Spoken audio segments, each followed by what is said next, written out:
الحمد لله نحمده ونستعينه ونستغفره ونعوذ بالله من شرور أنفسنا ومن سيئات أعمالنا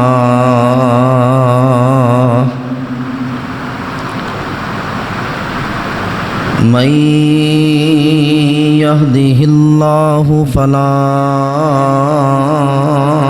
مضل له ومن يضلل فلا هادي له ونشهد أن لا إله إلا الله وحده لا شريك له ونشهد أن محمدًا عبده ورسوله إن الله وملائكته يصلون على النبي يا أيها الذين آمنوا صلوا عليه وسلموا تسليما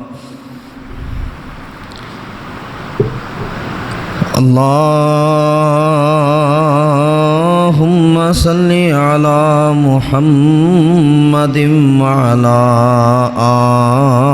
آل محمد صلى الله عليه وسلم كما صليت على إبراهيم وعلى آل إبراهيم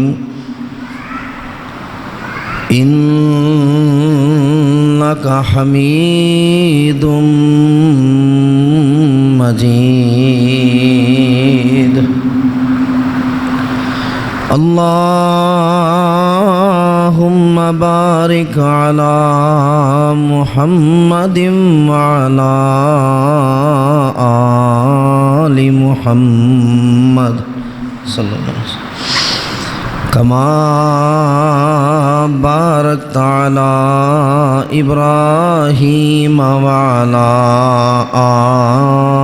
آل إبراهيم إنك حميد مجيد أما بعد فإن خير الحديث كتاب الله وخير الهدي هدي محمد صلى الله عليه وآله وسلم وشر الأمور محدثاتها وكل محدثة بدعة وكل بدعة ضلالة وكل ضلالة في النار.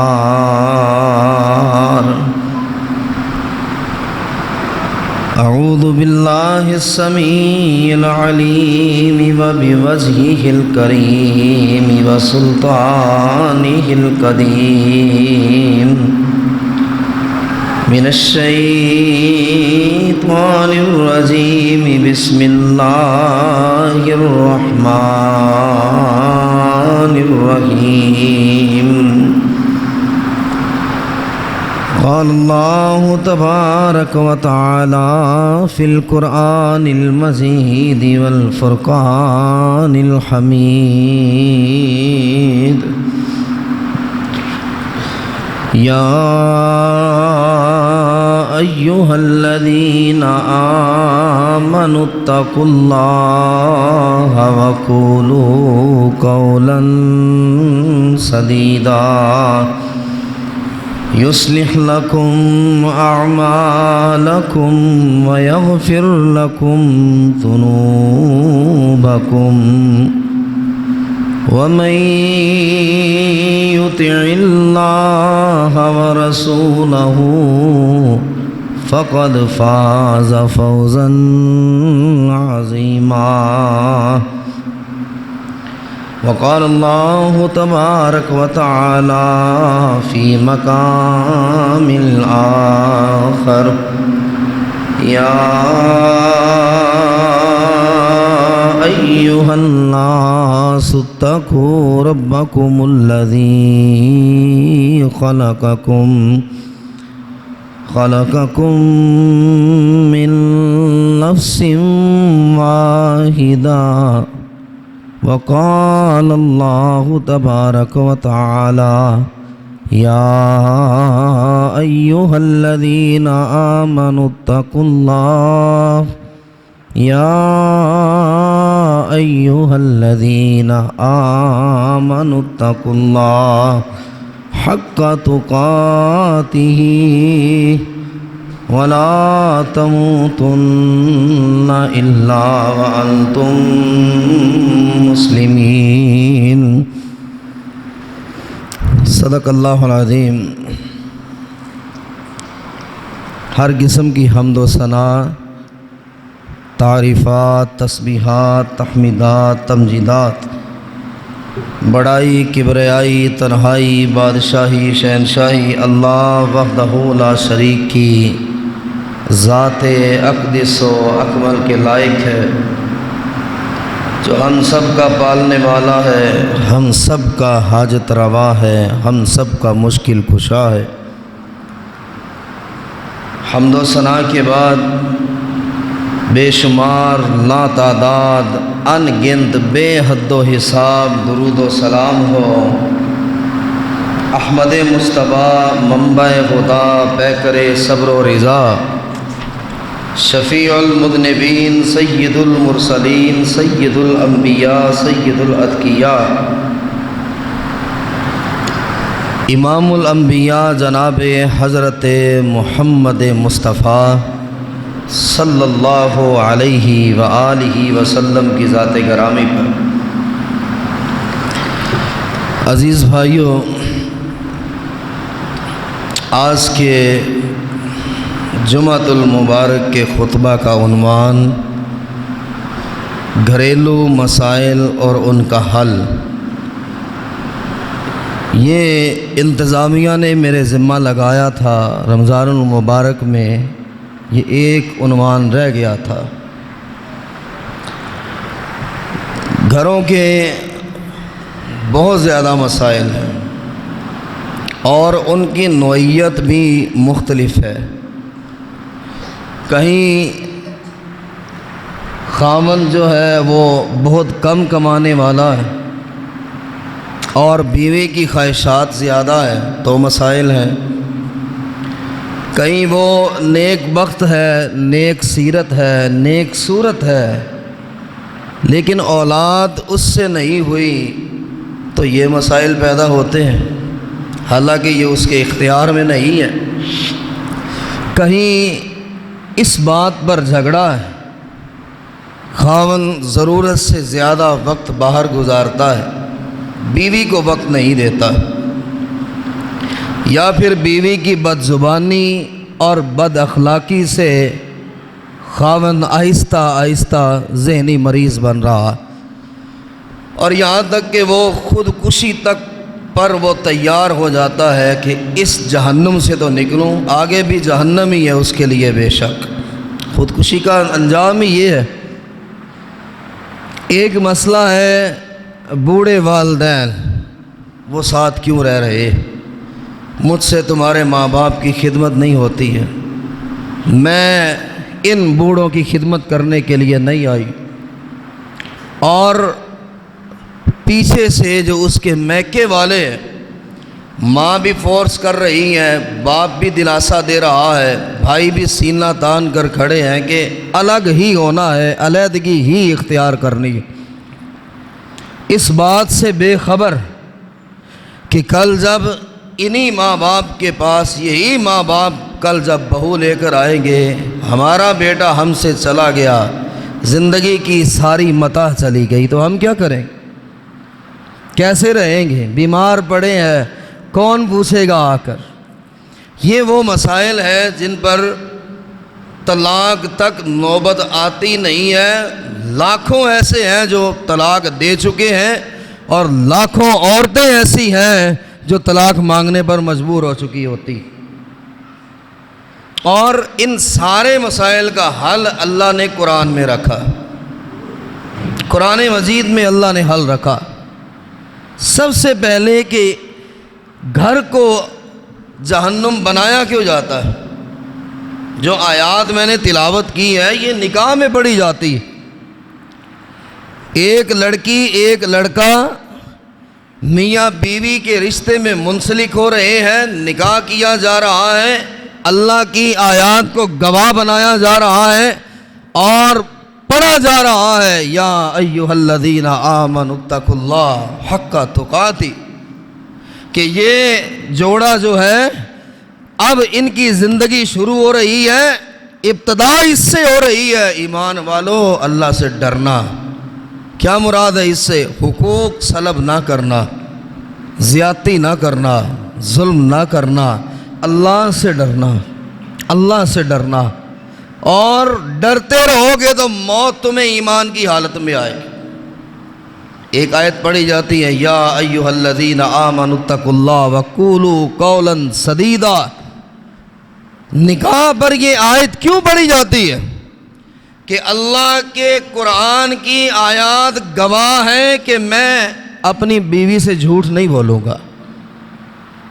بیوی اس بات پہ عہد کر رہی ہے کہ ساری زندگی میں اپنے خاوند سے جھوٹ نہیں بولوں گی، میں اللہ سے ڈر کر اللہ سے عہد کر رہا ہوں کہ اللہ سے ڈروں گا بھی، وقولوا قولا سدیدا، اور میں ہمیشہ سیدھی اور سچی بات کروں گا، ڈاج نہیں دوں گا، سسرال کو دھوکہ نہیں دوں گا، بیوی کو دھوکہ نہیں دوں گا، باہر ریلیشن نہیں بناؤں گا، اس کے حقوق جو ہے وہ سلب نہیں کروں گا۔ اور بیوی بھی قرآن کی آیت سنتی ہے کہ میں اپنے جسم کی حفاظت کروں گی، یہ میرے خاوند کی امانت ہے، مر جاؤں گی اس امانت میں خیانت نہیں کروں گی۔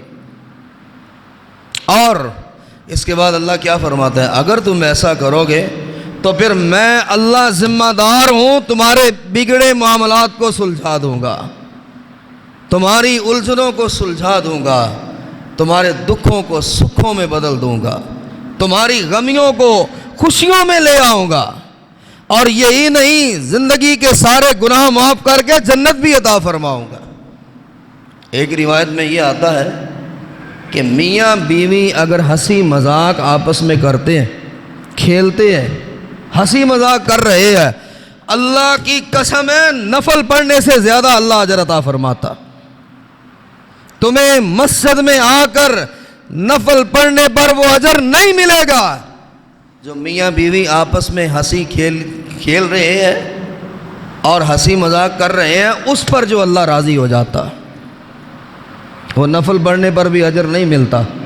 یعنی مذاق اس سے ہے، ہنسی ہو رہی ہے، کھیلا جا رہا ہے، اور اللہ دیکھ کر مسکرا رہا ہے، اس گھر میں نحوست اپنے آپ داخل ہوتی ہے جہاں بیوی خاوند کا منہ دیکھ کر راضی نہیں اور خاوند اپنی بیوی سے بیزار۔ کیوں؟ وجہ کیا ہے؟ رسول اللہ صلی اللہ علیہ وسلم کے کیا فرامین ہم تک نہیں پہنچے؟ حدیث مبارکہ ہے کہ عزت دار شخص وہ ہے جو اپنی بیوی سے اچھا سلوک کرتا ہے، اور نبی کے الفاظ ہیں کہ وہ شخص کمینہ ہے جو اپنی بیوی سے برا سلوک کرتا ہے، جسے رسول رحمت علیہ السلام کمینہ کہہ دیں، جسے اللہ کے رسول علیہ السلام کمینہ کہہ دے، بدبخت کہہ دیں، برا انسان کہہ دیں، وہ اللہ کی نظر میں بھی برا ہے، اور برے کو جنت تو نہیں ملتی ہے۔ یہاں تک آپ نے فرمایا کہ اکمل المؤمنین ایمانا احسنہم خلقا وخیارکم خیارکم لنسائہم، لوگوں سب سے کامل ایمان اس کا ہے جو جب بھی بولتا ہے تو اچھا بولتا ہے، تلخ کلامی نہیں کرتا ہے، گالیاں نہیں دیتا ہے، مارتا نہیں ہے، زد و کوب نہیں کرتا ہے۔ اور آپ نے فرمایا گواہ ہو جاؤ کائنات کا سب سے اچھا انسان اللہ اور اس کے رسول کی نظر میں وہ ہے جو اپنی بیوی کے حق میں اچھا ہے۔ اور ہم نے بڑے یہ مناظر دیکھے کہ چہرے پر تھپڑ مارنا، بیوی سے غلطی ہو گئی اس کی ماں کو بھی گالیاں دینا، باپ کو بھی گالیاں دینا، اس کے پورے خاندان کو گالیاں دینا، اس کے بہن بھائیوں کو گالیاں دینا۔ وہ کیا کرے؟ دل میں نفرت پیدا نہ ہو تو کیا کرے وہ؟ اور یہ تنازعات کی ابتدا بنتی ہے۔ یا پھر خامن دن رات محنت کرتا ہے، باہر لوگوں کی سنتا ہے، گالیاں بھی سن کے آتا ہے، دھکے بھی کھا کر آتا ہے، اور گھر میں داخل ہوتا ہے تو بیوی کا منہ بنا ہوا ہے، تنازع یہاں سے بھی شروع ہوتا ہے۔ اسے چاہیے تھا اگر وہ مسلمان ہے، اللہ اور اس کے رسول کے ماننے والی ہے، تو رسول اللہ صلی اللہ علیہ وسلم کا حکم یہ ہے اذا نظرت سرت ہو، خامند گھر میں داخل ہو، بیوی اس طرح بن سنور کے بیٹھی ہو کہ اس پر نظر پڑے تو خامند مسکرا اٹھے۔ اور اب یہ ہماری بہنیں، ہماری بیٹیاں، ہماری مائیں ایسا نہیں کرتی۔ کیوں؟ اللہ کے رسول کا یہ حکم ہے کہ بیوی وہ اچھی ہے، المرأۃ الصالحہ، کہ لوگوں اللہ اس عورت کو نیک کہتا ہے اور اللہ کا رسول بھی اس عورت کو نیک عورت کہتا ہے۔ جب بھی خاوند گھر میں داخل ہو اس کی طرف دیکھے تو خاوند مسکرا اٹھے، اس کے باہر کی الجھنیں ختم ہو جائیں، اس کے باہر کے دکھ باہر رہ جائیں، باہر کی تلخیاں ختم ہو جائیں، گھر کے اندر داخل ہو تو محسوس ہو میں جنت میں آیا ہوں۔ بات بات پر شک کرنا یہ بھی گھریلو تنازع کا معاملہ ہے۔ کہاں گئے تھے، کہاں سے آئے ہو، کیوں آئے، اتنے سوالات نہیں ہوتے۔ اور دوسرا کہ اسے قیدن ہی بنا لینا، یہ دونوں کی حق میں بات، نہ میں صرف بیوی کی بات کر رہا ہوں نہ صرف خاوند کی کر رہا ہوں، دونوں گھروں کی بات۔ اسے یوں نہ محسوس ہو کہ میں قید میں آ چکی ہوں، تمہارا اب گھر جانا، میکے جانا بند ہے، تمہیں کہیں میں لے جا نہیں سکتا ہوں۔ تم لوگ ایسے خاندان سے ہو جو غربت و افلاس کے مارے ہوئے، بات بار پہ تانا دینا کہ اپنے گھر کو دیکھا ہے، اپنے ماں باپ کو دیکھا ہے، کس گھر میں رہی ہو، کیا تھا تمہارے گھر میں، چار پائیاں تک ملتی نہیں تھی، کھانے کو کوئی چیز میسر نہیں تھی، بات بات پر تانا دینا۔ اسے سونا بھی کھلاؤ گے تو اسے زہر لگے گا، وہ آپ کی عزت کیسے کرے گی، کیسے آپ کا ادب کرے کہ اس کے ماں باپ اور اس کے گھر تک گالیاں پہنچ رہی۔ اب اسے کہیں لے کر نہیں جا سکتے، بازار تک جانے سے شرم آتی ہے۔ رسول اللہ صلی اللہ علیہ وسلم کی بیوی ہماری ماں ام المومنین حضرت عائشہ رضی اللہ عنہا فرماتی ہیں میں اللہ کے رسول کے حسن سلوک کا کیا بتاؤں تمہیں، کیا بتاؤں کہ اللہ کے رسول کا سلوک کیا تھا۔ اور میری عمر کم تھی جب میں رسول اللہ صلی اللہ علیہ وآلہ وسلم کے گھر آئی تھی، تو ایک دن حبشی مسجد نبوی میں جنگ کی ٹریننگ کر رہے تھے، نیزے چلا رہے تھے، تیر اندازی کر رہے تھے۔ میں نے رسول اللہ صلی اللہ علیہ وسلم سے فرمایا آقا میرا جی چاہتا ہے میں ان کا یہ کھیل دیکھوں، تیر اندازی کیسے کرتے ہیں، نیزہ نشانے پر کیسے مارتے ہیں۔ کیا کہا تھا رسول اللہ صلی اللہ علیہ وسلم نے؟ خبردار خبردار، تم نے یہ بات کیسے کی ہے، وہ تو سارے غیر محرم ہیں اور وہ تم ان کا کھیل دیکھنے جاؤ۔ آپ نے فرمایا آؤ عائشہ میں محمد تمہارے ساتھ چلتا ہوں صلی اللہ علیہ وسلم۔ اور ماں عائشہ کہتی ہے مجھے اس اللہ کی قسم ہے میں وہ کھیل دیکھتی رہی جب تک میں تھک نہ گئی، اللہ کے رسول ہلے نہیں تھے، میں تھک گئی، میرا دل بھر گیا۔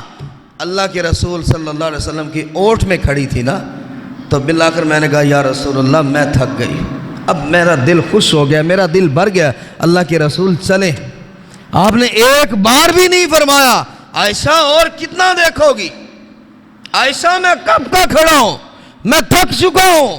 ایک لفظ رسول اللہ صلی اللہ علیہ وسلم کی زبان اطہر سے نہیں نکلا تھا. کبھی اس موقع کو بھی یاد کریں کہ یہ بھی اس کا حق ہے، وہ کہیں جانے کا کہہ دیں تو آپ اسے جلی کٹی نہ سنائیں، ساتھ چلے جائیں، وقت نکالیں تو وہی دوزخ جو ہے وہی جنت میں تبدیل ہوتی، وہی گھر ہے لیکن پھر بیوی کی نفرت محبت میں تبدیل ہوگی. جب آپ اسے وقت دیں گے، جب آپ اسے اوقات دیں گے، جب آپ اس کی اہمیت اس کے سامنے رکھیں گے. عائشہ کہتی ہے اللہ کی قسم ہے لوگوں، میں اللہ کے رسول کی محبت کا کیا بتاؤں، میں حیران رہ جاتی تھی کہ آپ کے قدموں میں جان کو قربان کر دوں. کہ جب میں پانی پیتی تھی تو اللہ کے رسول علیہ السلام فرماتے عائشہ تھوڑا سا بچانا. میں حیران ہوتی کیوں؟ آپ پیالہ پکڑتے اور اسی جگہ پر آپ ہونٹ رکھتے جہاں پر ہونٹ میں نے رکھے ہوتے تھے، اور میرا دل باغ باغ ہو جاتا. اللہ میرا رسول بھی ہے، خامند بھی ہے، یا اللہ نبی بھی ہے. عائشہ سے اتنی محبت کرتے، یا اللہ اتنی محبت کرتے، اتنا پیار کرتے ہیں. ہم میں شاید کوئی ایسا ہو جس نے اس حدیث پر کبھی عمل کیا کہ گلاس کے جس حصے سے بیوی نے پانی پیا ہے اس حصے سے خامند پانی پیے. یہ کوئی بات شرم والی تو نہیں، اللہ کے رسول کی سنت ہے بھائی. اور حضرت عائشہ فرماتی ہے ہڈی جہاں سے میں چوستی تھی وہاں سے اللہ کے رسول اسی ہڈی کو اسی جگہ سے چوستے تھے. محبت کی علامت تھی. عائشہ رضی اللہ عنہ فرماتی ہیں پھر اور سن لو، اس رب کی قسم ہے گھر کے کاموں میں ایک بھی ایسا نہیں اللہ کے رسول میرا ساتھ دیتے تھے. عائشہ مجھے بتاؤ، عائشہ مجھے بھی ساتھ ملاؤ، عائشہ اکیلی کام کر رہی ہو مجھے بتاؤ میں کیا کروں. عائشہ تم وہ کام کر لو میں یہ کر لیتا ہوں. چارپائی پہ یا کرسی پہ ٹانگ رکھ کر بیٹھ جانا اور حکم چلانا، نہ دیکھنا وہ کس تکلیف میں ہے، نہ دیکھنا وہ کس بیماری میں ہے، نہ دیکھنا وہ کن ایام میں ہے، نہ دیکھنا کہ وہ اس وقت کس کنڈیشن میں ہے. آپ لونڈی خرید کر نہیں لائے ہیں، آپ کسی کی بیٹی کو لے کر آئے، آپ کسی کی بیٹی کو لے کر آئے. اب وہ آپ کی بیوی ہے اور آپ کی نسل کو پیدا کرنے والی ہے. اگر اس کے ذہن میں انتشار پیدا ہوتا ہے تو اولاد فرما بردار نہیں ہو سکتی. اولاد فرما بردار کیسے ہوگی؟ رسول کریم علیہ الصلاۃ والسلام سے پوچھا گیا اے اللہ کے رسول علیہ السلام سب سے زیادہ اللہ کو کس سے محبت ہے؟ آپ نے فرمایا اس خامن سے جو اپنی بیوی سے محبت کرتا ہے، جو اس سے اچھا سلوک کرتا ہے. اگر سلوک ایسا ہو کہ رسول اللہ صلی اللہ علیہ وسلم نے پیمانہ دے دیا، آپ اس پر عمل کر کے دیکھیں اور پھر بتائیے گا کہ گھر میں کوئی جھگڑا باقی رہا ہے. رسول کریم علیہ السلام نے فرمایا لوگوں گواہ ہو جاؤ، بیوی کے حقوق یہ ہے کہ جب تم کھاؤ وہی بیوی کو کھلاؤ، وہی بیوی کو کھلاؤ، اور جب اپنے لیے پہنو اپنی بیوی کے لیے لے کر آؤ. اس پر عمل کر کے دیکھیں کہ گھریلو تنازعات ختم ہوتے ہیں یا نہیں. یاروں دوستوں کے ساتھ بیٹھ کر آدھی آدھی رات تک جو جی میں چاہا وہ منگوایا، ہوٹلوں پر بیٹھ کر جو دل میں آیا وہ کھایا، اور نہیں پوچھا بیوی سے بچوں سے کہ کیا کھایا ہے تم نے. یہ رسول اللہ صلی اللہ علیہ وسلم کا حکم ہے. ہم تو پھر ہر وقت کے نافرمان ہوئے، اور نافرمان بندے کو سکون کہاں سے ملے گا، راحت کیسے ملے گی؟ جو کھاتے ہیں ایمانداری سے سوچئے وہی بیوی کے لیے لے کر آتے ہیں کہ میں باہر بیٹھا تھا دوست آئے یہ میں نے کھایا، اللہ کے رسول کی بات یاد آئی، وہی تمہارے لیے لے کر آیا ہوں جو باہر میں نے کھایا. میرے کپڑے وہ سیدھا ہو گئے، اپنے لیے 2 سوٹ لایا ہوں، یہ تمہارے لیے بھی لایا ہوں. کیوں؟ میرے رسول کا حکم ہے جب تو پہنے اپنی بیوی کو بھی پہنا، جب تو لباس خریدے اپنی بیوی کے لیے بھی خرید. ایسی عورت پھر کیا وہ جھگڑا کرے گی؟ ایسی عورت کیوں نہیں خوش ہوگی؟ ایسی عورت کیوں نہیں دروازے پر آپ کا استقبال کرے گی؟ ایسی عورت کیوں نہیں آپ کے لیے دعائیں کرے گی؟ ایسی عورت جو آپ کی عزت، آپ کے مال، آپ کے بچوں کی محافظ ہے، تو آپ اس کے ساتھ اچھا سلوک کیوں نہیں کرتے؟ اور پھر موجودہ دور میں اب ایک اندازے کے مطابق جو مرد ہیں وہ زیادہ مظلوم نظر آتے ہیں۔ کیوں؟ خواہشات بڑھ گئی ہے۔ ایک گھر میں دوسرے گھر بیوی گئی، اس نے دیکھا فرنیچر بڑا ہے، یہ ٹیبل پڑی ہے، یہ فلاں چیز پڑی ہے، اب اپنے خاوند سے وہ بات نہیں کر رہی، وہ فلاں کے پاس یہ کچھ ہے، یہ کچھ ہے، اور ہر گھر میں یہ معاملات چلتے، وہ فلاں کے پاس ہے ہمارے پاس کیوں نہیں ہے، میں کس کے گھر آ گئی۔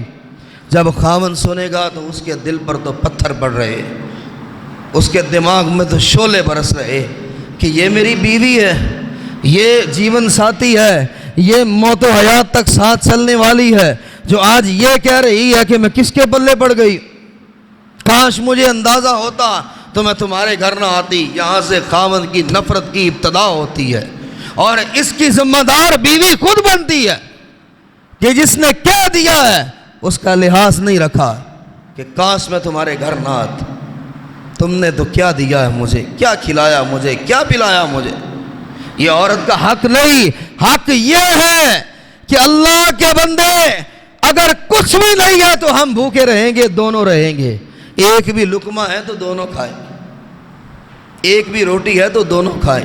یہ شکوہ نہیں کروں گی اپنے رب سے، میرے اللہ نے جو میرے مقدر میں لکھ دیا ہے مجھے ملے گا۔ ایک بار رسول اللہ صلی اللہ علیہ وآلہ وسلم جب آپ کا نکاح سیدہ خدیجہ سے ہوا، کیوں آپ عمر بھر حضرت خدیجہ کو یاد کرتے رہے؟ کیوں ہر خوشی کے موقع پر آپ علیہ السلام کے آنسو نکل آتے اور آپ فرماتے اے کاش آج خدیجہ زندہ ہوتی؟ کیوں جب آپ کو فتوحات ملتی آپ فرماتے اے کاش کہ آج خدیجہ مجھے دیکھتی؟ کیوں کہ آپ علیہ السلام سارا دن لوگوں کی گالیاں سنتے، پتھر کھا کر آتے، گھر میں کھانے کے لیے کچھ نہیں، اور گواہیاں ماں عائشہ نے دی کہ 3 مہینے گزر جاتے تھے، ہنڈیاں نہیں پکتی تھی، کچھ ہو تو پکائیں۔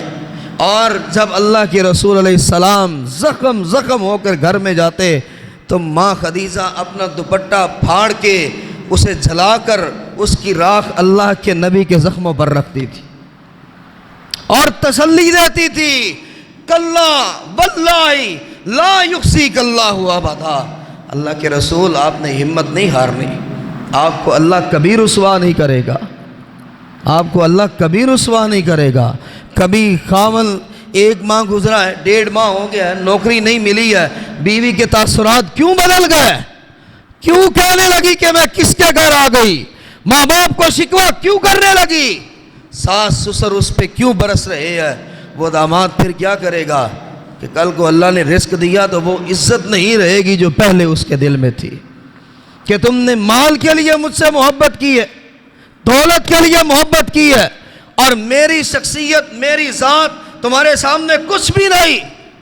رسول کریم علیہ السلام کیوں اتنا یاد فرماتے تھے کہ ایک بار حضرت حلیمہ رضی اللہ عنہا اسلام قبول کر لیا تھا، پیغام آیا محمد میرے بیٹے صلی اللہ علیہ وسلم، ایک روایت میں آتا ہے حارث حضرت حلیمہ کے خاوند ایک بار مکہ آئے تو عرب کے سردار حارث سے کہنے لگے دیکھ تیرا بیٹا محمد کیا کر رہا ہے صلی اللہ علیہ وسلم، ایک نئے دین کی تبلیغ کر رہا ہے۔ پیغام پہنچا، رضائی ماں ہے، رضائی ماں، صرف دودھ پلایا ہے، میرے بیٹے غربت و افلاس نے مجھے گھیر رکھا، میرے بیٹے کھانے کے لیے کچھ نہیں ہے، میرے بیٹے ہمارے حالات بڑے کمزور ہو گئے۔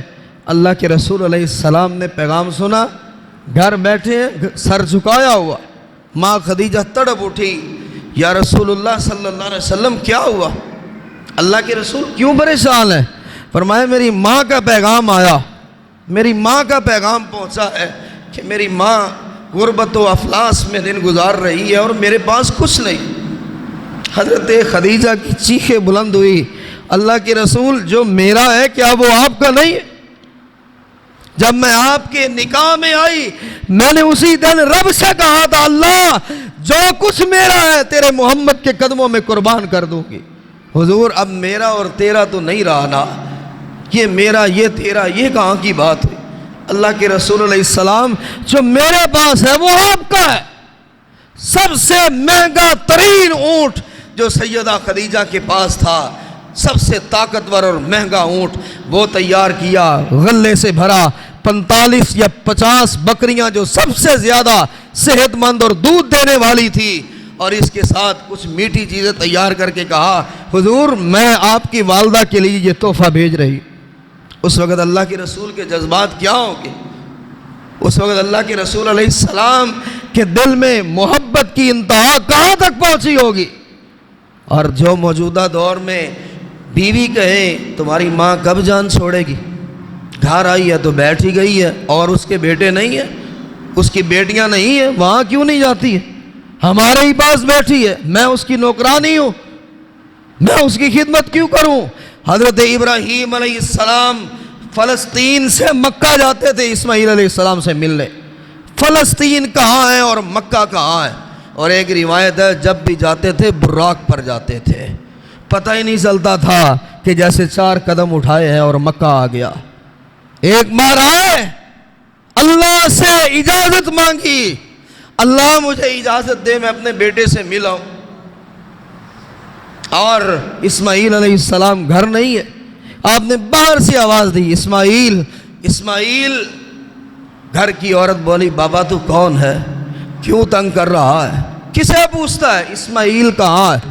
بابا وہ تو شکاری آدمی ہے، شکار کرنے گیا ہوا ہے، پتہ نہیں کب آئے گا کب نہیں آئے گا، ہفتہ بھی گزر جاتا ہے، ہمارے گھر تو پانی بھی نہیں ہے، کھانا بھی نہیں ہے، روٹی بھی نہیں ہے، حالات خراب ہیں۔ وہ شکوہ کیے کہ ابراہیم علیہ السلام کی آنکھوں میں آنسو آ گئے۔ کہا اچھا بی بی جب اسماعیل آئے تو اسے کہنا کہ اپنی چوکاٹ بدل لو، یہ تمہارے لائق نہیں ہے۔ آئے اسماعیل علیہ السلام اور کہنے لگے ایک عجیب سی میں خوشبو محسوس کر رہا ہوں، کون آیا تھا؟ کہا اس شکل کا ایک بوڑھا آیا تھا اور تمہارا پوچھتا تھا اور یہ پیغام دیا۔ اسماعیل علیہ السلام نے اسی وقت کہا بدبخت عورت تو نہیں جانتی وہ اللہ کا خلیل آیا تھا، وہ اللہ کا دوست آیا تھا، وہ میرا والد تھا جسے تو نے بیٹھنے نہیں دیا، پانی کا گلاس نہیں دیا، کھانا نہیں پوچھا، اور میرے باپ کی توہین کرنے والی تو ایسی عورت ہے، 1 منٹ میں تمہیں برداشت نہیں کرتا ہوں، اسے ازدواجی زندگی سے نکال دیا، میں تمہیں طلاق دیتا ہوں۔ کیوں؟ میرے باپ کی توہین کی ہے، میرے باپ کے ساتھ ایسا سلوک کیا۔ یہ نبی ابراہیم علیہ السلام ہے جنہوں نے قدم قدم پر اللہ کو امتحان دیا، لیکن اس عورت کی باتیں سن کر دل میں وہ درار پڑی، کہا اسماعیل بدل لو، یہ تمہارے لائق نہیں ہے، جو تمہارا شکوہ کرے تمہارے رب وہ تمہارے ساتھ زندگی کیسے گزارے گی؟ اگر گھر میں سسر ہے بیمار پڑا ہے، وہ اس بات پر تلخی ہے، کھانستا رہتا ہے، ہماری نیند خراب کرتا ہے۔ قطر کے ایک رسالے میں عربی کا رسالہ ہے کہ بیوی اپنے خامند کو مجبور کر دیتی ہے، ماں اس کے ساتھ رہتی تھی اور ماں کی ایک آنکھ نہیں تھی، اس نے کہا ہر بات پر اس کو تانا دیتی کہ تو کانی ہے، ایک آنکھ والی ہے، طنز کرتی، مسکراتی، اور بیمار پڑ گئی، کہنے لگی کہ اگر میرا ساتھ چاہتے ہو تو ماں کو کہیں چھوڑاؤ، یہ بوجھ میں برداشت نہیں کر سکتی، یہ بوجھ مجھ سے برداشت نہیں ہوتا۔ ایسی بیوی اپنی بیٹیوں اور اپنے بیٹوں کو تعلیم کیا دے گی؟ بیٹا تنگ آ کر ماں کو اٹھاتا ہے، ہڈیوں کا پنجر سی تو بنی ہوئی ہے، اس میں تو ہمت ہی نہیں ہے خود اٹھ کر جانے کی، کہاں لے جا رہے ہو بیٹا؟ ماں تمہیں کہیں دور چھوڑنے جا رہا، کہیں دور چھوڑنے جا رہا۔ وہ خاموش رہی اور صرف کاغذ پر کچھ لکھا، کہا بیٹے شاید اب میں زندہ نہ رہوں۔ جب بیٹا ہی گھر سے نکال آیا، جب بیٹا ہی بوجھ سمجھ کر چھوڑ آیا ہے تو پھر جینا کیا ہے میں نے؟ یہ ضرور یہ گھر جا کے پڑھ لینا، اور اس وقت تیری ماں زندہ نہیں ہوگی۔ اور اس نے کھولا، ڈیٹ لکھی تھی، سرٹیفکیٹ ساتھ جڑا ہوا تھا کہ میرے بیٹے کیا تجھے یاد ہے کہ تیرا ایکسیڈنٹ ہوا تھا اور تمہاری ایک آنکھ ضائع ہو گئی تھی، تو دیکھ نہیں پا رہا تھا، وہ آنکھ تمہاری ماں نے تمہیں دی تھی کہ اللہ میں بے نور ہو جاؤں کوئی بات نہیں، میرا بیٹا دیکھتا رہے، میرے بیٹے کی آنکھوں کا نور قائم رہے۔ بیٹے جس ماں کو طنز کرتا رہا ہے کالی کہہ کر، ایک آنکھ والی کہہ کر، وہ ایک آنکھ تو بیٹے میں نے تمہیں عطا کی تھی، اور وہ چیختا ہوا دوڑتا ہوا واپس بھاگتا ہے، لیکن ماں نہیں ملتی ہے، ماں نہیں ملتی ہے۔ اور عمر بھر اسے سکون نہیں آیا کہ اس بیوی کے پیچھے، اور وہ اپنے آپ کو خوش کر رہی ہے کہ خاوند میری بات مانتا ہے، بہنوں کو جوتے کی نوک پہ رکھتا ہے، باپ کو آنے نہیں دیتا ہے، زیادہ سے زیادہ ماں 2 دن سے زیادہ ٹھہر نہیں سکتی ہے، بیوی رویہ ایسا رکھتی ہے۔ اگر نیک بیٹا ہے پھر تلخ کلامی تو ہوگی نا اس کے ساتھ کہ میری ماں سے سلوک کیا کیا ہے تم نے، میرے باپ سے سلوک کیا کیا ہے تم نے، میرے بہن بھائی آ جو گئے میرے گھر ایک آس پر ایک امید پر، تم یہ رویہ رکھتی ہو۔ خاوند کا دل جیتنا عورت کے بس میں ہے، اگر وہ ماں کو ماں کہہ دے تو نفرتیں محبتوں میں بدل جاتی۔ اگر خاوند کی ماں کو ماں کہہ کر تو دیکھے، اگر، اور یہ بھی بڑا ایک مسئلہ ہے کہ بیوی بڑی لاکھوں لڑکیوں کو دیکھ کر لائی جاتی، چنی جاتی ہے، ہزاروں رشتے ٹھکرائے جاتے ہیں، بیٹا چاند سا ہے تو بہو بھی چاند سی لاؤں، اور بہو پہ لا کر ڈھونڈ لی گئی تو اس چاند میں پھر داغ کیسے پڑ گیا، ابھی 4 دن نہیں گزرے تو اس میں عیب نکلنے شروع ہو جاتے۔ یہ چاند سی بہو جو پورے زمانے کو دیکھ کر ڈھونڈ کر لائی گئی ہے، اب ماں بھی باتیں سنا رہی ہے اور خاوند کی بہنیں بھی اس کو باتیں سنا رہی، تو پھر اس کا دل تو کٹے گا نا۔ بات ہے انصاف کی، جو اللہ نے کہا ہے مجھ سے ڈرو، اور لوگوں بات کرو جو سیدھی بات ہو، بات کرو جو سچی بات ہو، بات وہ کرو کہ جس سے تمہارے مسائل حل ہوں۔ رسول اللہ صلی اللہ علیہ وآلہ وسلم نے فرمایا، مجھے رب نے بتایا ایوب علیہ السلام کتنی دیر بیمار رہے، 40 سال تقریباً، بیویاں اور بھی تھی، صرف بیوی مائی رحمہ کے علاوہ تاریخ کی کسی کتاب میں ایوب علیہ السلام کی اور بیویوں کے نام تک نہیں ملتے۔ اللہ نے نام تک مٹا دیے کہ جو مشکل میں چھوڑ جائے اس کا نام تک رب مٹا دیتا ہے۔ اور ایک رہ گئی ہے، ایوب علیہ السلام کہتے ہیں کہ اب میں تو بہت کمزور ہو گیا ہوں، کما نہیں سکتا ہوں، تمہیں کھلا نہیں سکتا ہوں، یہ میری ذمہ داری ہے، تمہیں کھلا نہیں سکتا ہوں، باقی بھی چلی گئی ہے تو بھی چلی جا۔ مائی رحمہ کی سیخیں بلند ہوئی، کہا اللہ کے رسول، اللہ کے نبی، قیامت کے دن آگ میں چلوں گی کہ میرا خاوند بیمار پڑا، اللہ کی طرف سے امتحان شروع ہوا؟ نہیں اللہ کے نبی، نہیں، زندگی بھر آپ کے ساتھ رہوں گی۔ اور لوگوں کے گھروں میں کام کر کے خاوند کو کھلایا، لوگوں کی باتیں بھی سنتی تھی، اور لوگوں نے ایک دن انتہا کر دی کہ ایوب کو دیکھو کس مصیبت میں جکڑا ہوا ہے، نعوذ باللہ، کس گناہ کا یہ بدلہ دے رہا ہے کہ 40 سال ہو گئے بیماری ختم نہیں ہو رہی۔ ہم تو عموماً یہ لفظ بول جاتے ہیں نا، کوئی بیمار ہوا، 2 سال گزرے، 4 سال گزرے، یار یہ بندہ اللہ کی پکڑ میں آیا ہوا ہے، یار یہ بندہ تو رب کی پکڑ میں آ گیا۔ 40 سال ایوب علیہ السلام امتحان میں رہے، کون سی پکڑ تھی؟ یہ تو صرف آزمائش تھی۔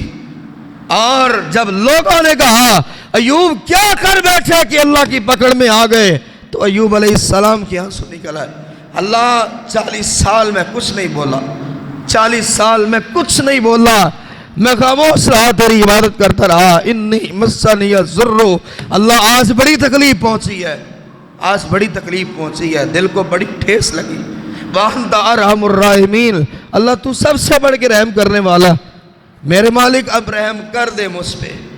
اور پھر کیا ہوا کہ ایڑی ایوب علیہ السلام ہلا نہیں سکتے، اس قدر کمزور جسم ہے، اللہ کہتا ہے کہ صرف زمین کے ساتھ لگا دے، پانی کا چشمہ جاری ہوا، خوبصورت نوجوان بن گئے، سونے کی ٹڈیوں کی بارش ہو رہی ہے، اور بی بی رحمہ آئی اور جوان کو دیکھ کر جلدی سے منہ دوسری طرف کر لیا، کہا میرے ایوب کو دیکھا، میرے ایوب کو دیکھا، اے حسین و جمیل نوجوان، یہاں میرا خاوند پڑا تھا۔ ایوب مسکرائے، کہا میں ایوب ہوں۔ بی بی رحمہ رونے لگ گئی، کہنے لگی ہم بڑے عرصے سے مصیبتوں میں مبتلا ہے، تکلیفوں میں مبتلا ہے، اور تکلیفوں میں جو پہلے ہی مبتلا ہوں باتیں کر کے انہیں اور تکلیف نہیں دی جاتی۔ نوجوان کیوں مذاق کرتا ہے؟ کہا رحمت یہ اللہ کی مہربانیاں ہے، اللہ نے ہم پہ کرم فرمایا ہے، اللہ نے ہم پر رحمت فرمائی، امتحان کے دن ٹل گئے اور ذکر بھی ہوا تو رب نے کیا ہے۔ حدیث مبارکہ میں رسول اللہ صلی اللہ علیہ وسلم فرمایا اب تو کیا معاملہ ہوتا ہے کہ خاوند گھر سے باہر ہے، بیوی کبھی محلے کے ایک گھر میں، کبھی دوسرے گھر میں، کبھی تیسرے گھر میں، کبھی چوتھے گھر میں، ایک قدم اٹھانے پر بھی خاوند سے اجازت لینا ضروری ہے۔ وہ سارا دن وہ چکر لگا رہی، ایک گھر کا جائزہ لیا، دوسرے گھر کا جائزہ لیا، چوتھے گھر کا جائزہ لیا، اور پھر خاوند سے آ کر بتایا فلاں کے گھر فلاں ہے، اختلاف تو پیدا ہوگا۔ ایک قدم اٹھانا حرام ہے، خاوند کی اجازت کے بغیر نہیں جا سکتی ہے۔ وہ اپنے خاوند سے پوچھے مجھے اجازت ہے، میں جا سکتی ہوں؟ آپ ڈیوٹی پہ جا رہے ہو، کیا میں ماں کے گھر چلی جاؤں؟ اللہ رب العزت کی قسم ہے کہ اگر خاوند ماں باپ سے ملنے سے روک دے اور بیوی چلی جائے تو بیوی نافرمان ہے، بیوی نافرمان ہے۔ اپنے ماں باپ سے ملنے کے لیے بھی اسے خاوند سے اجازت لینا ضروری ہے۔ اس کا خاوند کہے تو چلی جائے، اس کو روکتا ہے تو رک جائے، کہ اللہ کے رسول علیہ السلام نے فرمایا نافرمان بیوی کے لیے جہنم ہے اور کچھ بھی نہیں ہے، اور کچھ بھی نہیں ہے، جہنم ہے اس کے لیے۔ اور وہ جو سارا دن محنت کرتا ہے اسے تبدیل اس کی بیوی نے کرنا ہے۔ کیوں چڑچڑا پن وہ ہو گیا، کیوں اس کا مزاج سخت ہو گیا، کیوں وہ بات بات پہ غصہ کر رہا ہے، کیوں وہ ایسے ہے؟ کیا تم کبھی اسے ایسے نظر آئی ہو جیسے وہ چاہتا ہے؟ کیا کبھی بند سور کر بیٹھی ہے؟ یا جب بھی گھر میں داخل ہوا بیوی نے منہ پھلایا ہوا، تنگ آ جاتا ہے کہ میں اب کیا کر بیٹھا ہوں، تنگ آ جاتا ہے کہ یار گھر جانے سے بہتر ہے آدھی رات فلاں چوک میں بیٹھ کر کسی کے پاس بیٹھ کر میں گزار دوں۔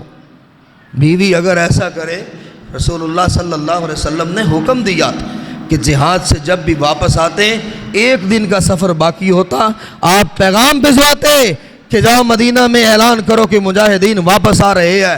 کیوں کہ بیویاں بند سور کر تیار ہو کر بیٹھے، خاوند انہیں دیکھے ان کی تھکان اتر جائے، انہیں دیکھے تو مسکرا اٹھے، انہیں دیکھے تو ان کے غم دور ہو جائیں، اور جب انہیں دیکھ کر غم اور بڑھ جائے تو پھر کیا ہوگا؟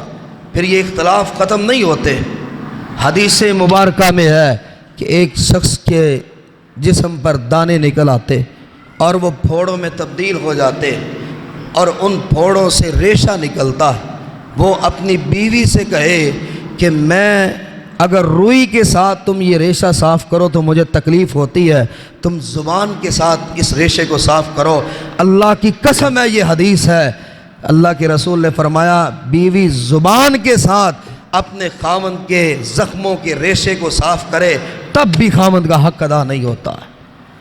اس نے اسے چار دیواری دی ہے، عزت دی ہے، اس کے لیے جان دے سکتا ہے، اس کے لیے جان لے سکتا ہے، اسے گھر میں کھانا کھلاتا ہے، لباس دیتا ہے، اسے اپنی عزت کہتا ہے، لوگوں میں یہ میری عزت ہے، کوئی بری نگاہ نہیں اس پہ ڈال سکتا۔ ایسا محفوظ گھر دینے والا خاوند، اور بیوی کے لیے وہ ایک معمولی ہے، بیوی کے لیے معمولی انسان۔ ایک عالم دین مجھے بتا رہے تھے، کہنے لگے تقریباً 15 سال ہو گئے میری شادی کو، اور میرے سسرال وہ بیرون ملک رہتے ہیں۔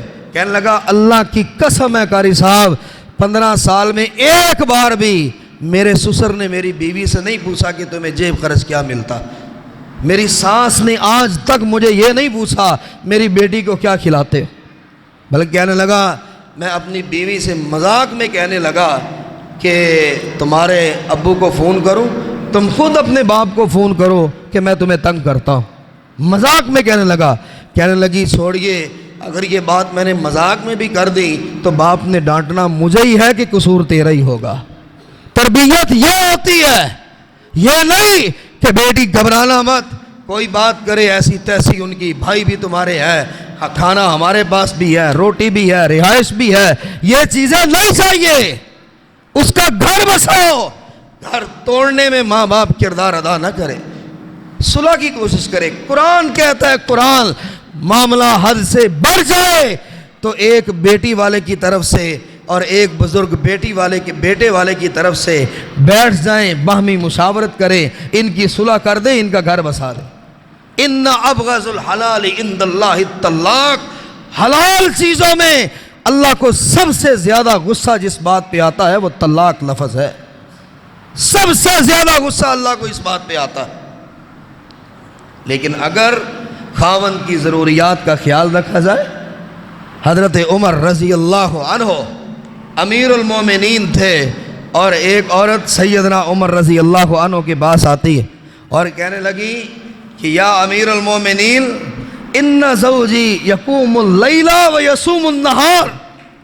اس نے ایک اشارہ کیا تھا، اللہ کے رسول میرا خاوند ساری رات نماز پڑھتا ہے اور سارا دن روزہ رکھتا ہے.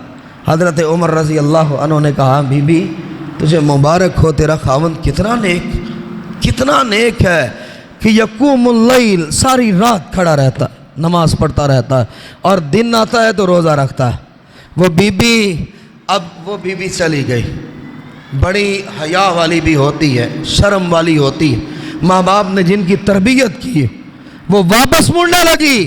حضرت ابی ابن کعب اس محفل میں بیٹھے ہوئے کہنے لگے یا امیر المومنین آپ اس عورت کا شکوہ نہیں سمجھ پائے، وہ تو ایک شکوہ لے کر آئی، آپ تعریف کر رہے ہیں. حضرت عمر نے فرمایا ابی کیا مطلب ہے؟ کہنے لگا امیر المومنین وہ شریف زادی جو آئی تھی وہ نیک ماں باپ کی بیٹی ہے، ماں باپ نے تربیت کی ہے، اس نے ان لفظوں میں بات کی ہے کہ یقوم اللیل و یصوم النہار، ساری رات نوافل پڑھتا ہے، سارا دن روزہ رکھتا ہے، امیر المومنین میرے حق ادا نہیں کرتا ہے. حضور بات یہ تھی، امیر المومنین اس کا شکوہ یہ تھا. حضرت عمر جلال میں آئے اور اس صحابی کو بلا کر کہا تجھے پتا ہے کہ تو بیوی کے حق ادا نہیں کرتا، تیرے سارے نوافل سارے روزے کس کام کے؟ شاید اللہ تجھے کوئی ایک اجر کا ذرہ بھی عطا نہ کرے. تو اپنے بیوی کے حقوق ادا نہیں کرتا، تو اپنی بیوی کے پاس نہیں جاتا ہے، تو اپنی بیوی سے بات نہیں کرتا ہے، اور تمہاری عبادت تمہارے نوافل اس سے زیادہ اجر یہ ہے کہ اپنی بیوی کے پاس بیٹھو، اس کے ساتھ خوش گپیاں لگاؤ. وہ بھی عورت ہے، انسان ہے، دل رکھتی ہے، دماغ رکھتی ہے، اس کے بھی جذبات ہے، اور ہر وقت ہی چہرہ غصے سے بھرا ہوا ہے تو آنسو تو آئے گی اس کی آنکھ میں. سیدنا معاذ رضی اللہ عنہ، یہ فقہا نے لکھا ہے کہ معاذ رضی اللہ عنہ کو جب اللہ کے نبی علیہ السلام نے یمن کا گورنر بنایا اور فرمایا معاذ آؤ میں تمہیں چھوڑ کر آؤں مدینے کی سرحد تک، اور وہ رسول بھی کیسے رسول ہے صلی اللہ علیہ وسلم. سیدنا معاذ کہتے ہیں میرا سر جھکا ہوا تھا کہ میں گھوڑے پر بیٹھا ہوا تھا، اللہ کے نبی پیدل چل رہے تھے، گھوڑے کی لگام اللہ کے رسول نے پکڑی ہوئی. میں نے بار بار کہا یا رسول اللہ مجھ سے برداشت نہیں ہو رہا، اللہ کے رسول آپ گھوڑے پر تشریف رکھیں، میں مہار پر اس کی لگام پکڑتا ہوں، یا پھر ہم دونوں پیدل چلتے ہیں یا ہم دونوں گھوڑے پر بیٹھ جاتے ہیں. فرمایا نہیں معاذ نہیں، تو اللہ کے لیے تبلیغ کے لیے جا رہا، تو اللہ کے نام کو بلند کرنے جا رہا، لگام پکڑی ہوئی، مدینہ کی سرحد آئی. آپ نے فرمایا معاذ ایک ہی بات تمہیں کہوں گا، ایک ہی بات کہوں گا، شاید تم واپس آؤ اور مجھے نہ دیکھ پاؤ. سیدنا معاذ کہتے ہیں میں زمین پہ گر گیا، یا رسول اللہ مجھے آپ بیچ کیوں رہے ہیں؟ پھر مجھے پتہ چل گیا کہ نبی برحق ہے، نبی کی زبان سچ ہے.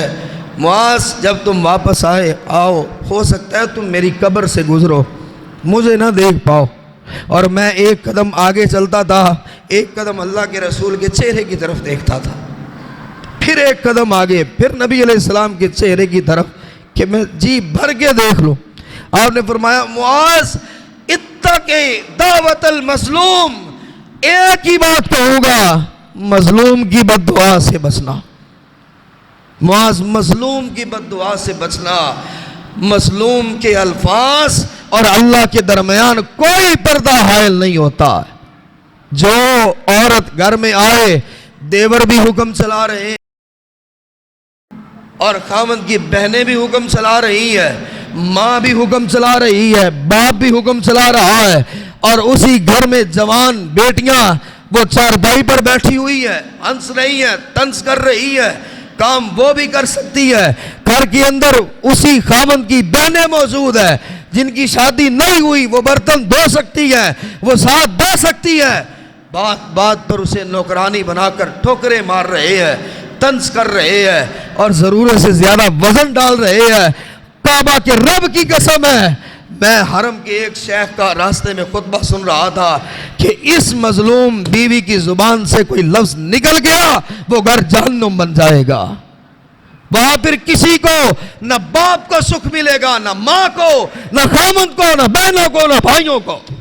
اگر اس نے آسمان کی طرف چہرہ اٹھا دیا کہ اللہ تو دیکھ میرے ساتھ کیا ہو رہا، یا اللہ مجھے بیوی بنا کر لایا گیا تھا، یا اللہ نوکرانیوں سے بڑھ کر کام کروایا جا رہا، نوکرانیوں سے بھی آگے مجھے پہنچایا گیا، نوکرانیوں جیسا رویہ کیا جا رہا ہے۔ میرے بھائیوں، میں بتا چکا ہوں، بیوی سے ہنسی مذاق عبادت لکھا جاتا ہے، نفل پڑھنے سے بہتر لکھا جاتا ہے۔ اور رسول کریم علیہ السلام نے فرمایا خیرکم خیرکم لأہلی، سن لو کائنات میں سب سے اچھا وہ ہے۔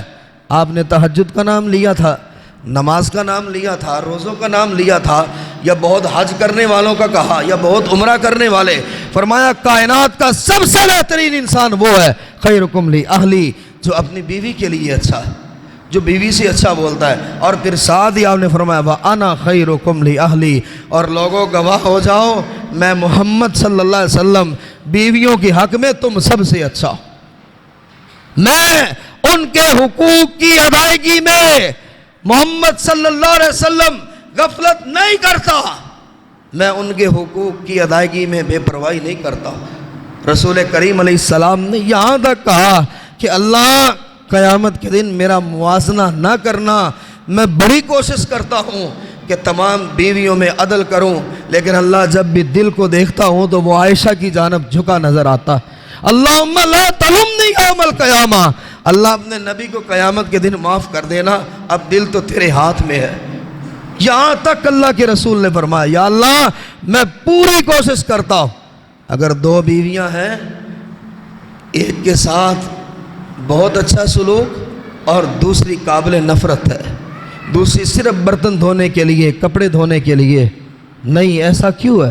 اور یہ شخص قیامت کے دن اس کا جسم فالج زدہ ہوگا، اللہ دکھائے گا کائنات والوں کو کہ یہ وہ ہے کہ جس کا جسم کا کچھ حصہ حرکت کرے گا اور باقی سب ایسے فالج پڑا ہوا۔ یہ ہے وہ جسے اللہ نے دو بیویاں عطا کی اور یہ انصاف نہیں کر سکا۔ میرے بھائیوں، ہم نے خود اپنے گھر کو بہتر بنانا ہے۔ جب بیوی کی والدہ آئے، بیوی کا والد آئے، بیوی کا بھائی آئے، آپ اسے بھائی کہہ کر بلائیں، اس کے باپ کو باپ کہہ کر بلائیں، ماں کو ماں جی کہہ کر بلائیں، تو بیوی کے دل میں محبت ہی جگہ پکڑے گی، نفرت نہیں کہ میری ماں کو ماں کہہ رہا ہے، یہ میری ماں کے ساتھ اتنا اچھا سلوک کر رہا ہے تو جب اس کی ماں آئے گی تو میں اس سے زیادہ اچھا سلوک کروں گی۔ یہ آپ نے خود پریکٹیکلی آپ نے سکھانا۔ اللہ مجھے اور آپ کو عمل کی توفیق عطا فرمائے۔